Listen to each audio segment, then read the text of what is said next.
So in this video, I'm going to be breaking down one of my discus throws.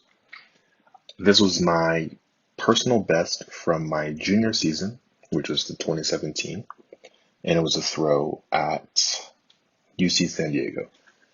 So first, let's watch it all the way through. It's at half speed.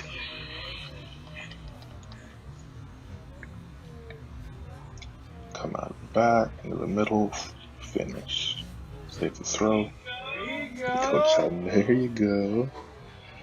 Alright, so going back to the beginning of the throw. So first things first, we got to look at three phases. So the first phase is coming out of the back, how we set up that. Second phase is going to be coming into the middle and getting into our power stance. And then the final part is going to be our finish, just a throw. So as we're starting from the very beginning, we can take a look at my own stand throw. So taking a look at this, if you look, it's off kilter. It's a little bit at an angle, but you can see that with the sector lines coming out right here, you can see that I'm right about in the back of the middle. So for me, it's important to look at my feet, and they're right at the very back of the circle in the middle. So all of my weight is centered in between my feet. My knees are bent slightly so I can get into a slightly athletic stance, but my upper body is upright. So for me, it's a lot easier to start right in the back center of the circle. So we take a look at this. My upper body is like a T, right? So this comes straight down to the middle of the circle, wide through my shoulders. Cool. So looking back at it, coming out of the back, in my initial swing.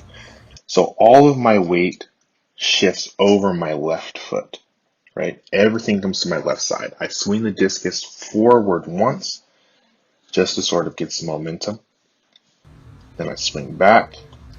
My arms are extended wide because in the discus, you want to move the discus as fast as possible.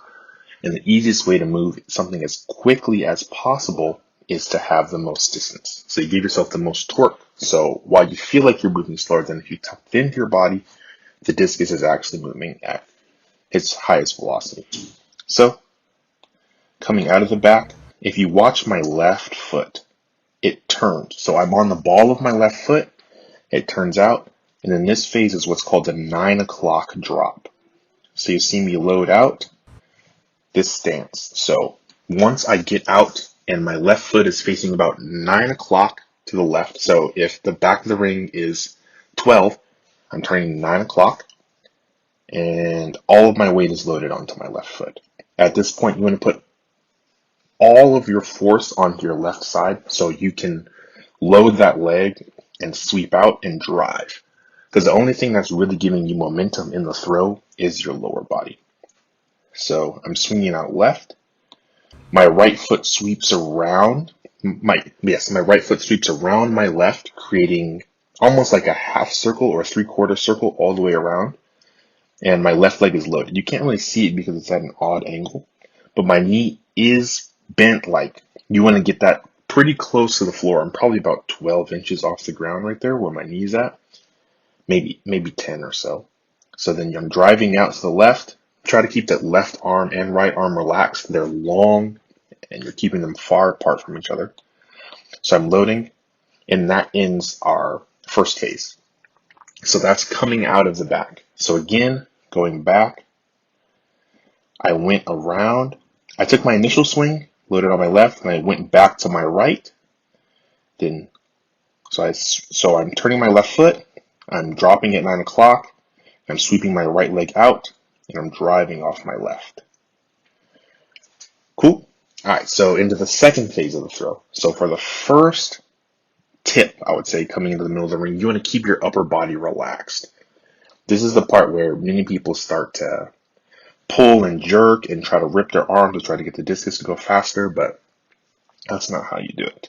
So you let your upper body move slowly. So you keep your shoulders behind your hips in terms of rotational speed. So my feet and my legs and then my hips are turning, and then my upper body comes through last, creating that torque or that tension. Okay, so coming into the middle. So I'm coming off, right? So my right foot is the first to land, right? The discus is in my right hand. I can get as far back as possible. And I'm a little slow with my left foot. Like you're going to see some professional discus stars that'll get their left foot down a lot quicker than me, but you know, I'm just doing my best. So I'm still on the ball of my right foot when I come down. Your heels aren't going to touch the ground except for the very beginning of the throw and the very end of the throw. So I'm on the ball of my right foot, and then the middle phase is the quickest. So once I get this left foot down, right about here, once I get my left foot down, I'm in the power position, right? So if you take a stand throw in the discus, this is what it'll start like. And then at this point, this is where I'm just thinking go. I'm not trying to set up anything anymore. The rest of the throw is just to set up this one point. So again, this is the end of the middle. This is the quickest phase. So you're coming off your left, driving into the center. And then for this part, you're literally just thinking about relaxing your upper body and getting your left foot down as quickly as possible. So from the power stance, this goes into the final segment of the throw, which is the finish. So this is the cherry on top. If your finish is wrong, everything else that you've done in the throw is for absolutely nothing. So knocking this out so my weight is all on my right leg. So I'm driving the ball of my right foot into the ground. I'm turning. I'm driving that ankle, that knee, that hip, that triple extension, and I'm pulling the discus through. My left arm bends to pull me through, so so while your right arm is long and lengthy, so you can get the absolute most torque, you can get the most distance, your left arm pulls you around. So that's kind of like your block. It pulls you back into the circle and turns your upper body as quickly as possible. So you see my feet come off the ground a little bit early, but I reverse. So when you reverse, the whole idea is that you're getting that full extension of the throw. Rather than keeping your feet on the ground, you get that last little pop by triple extending one last time and coming completely off the ground. So then finishing up the throw, we're here. So after I'm reversing, my right foot replaces my left. If you look at where my feet are, my right foot replaces my left. And then everybody's finish is different, but mine, I twirl around one time on my right foot, while obviously keeping inside of the circle. It's the absolute most important part. So I throw up my arms to kind of give myself some balance, come back down inside of the circle to a stop. Cool. So we're gonna watch this through one more time.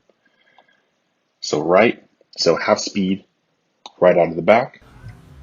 So my initial swing, everything goes onto my right side, from my right onto left, the 9 o'clock drop, drive, and then I pull through at the finish. Reverse all the way through.